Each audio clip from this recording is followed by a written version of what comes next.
Thank you, Jason. New tonight, a transformer in Williamstown blew tonight, leading to a power outage. Mayor Paul Jordan said the transformer blew around 6:32 p.m. He said a majority of the town was without power. A little over 1,700 people were without power at one point.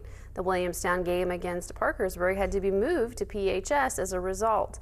The mayor said most of the power came back on about an hour later.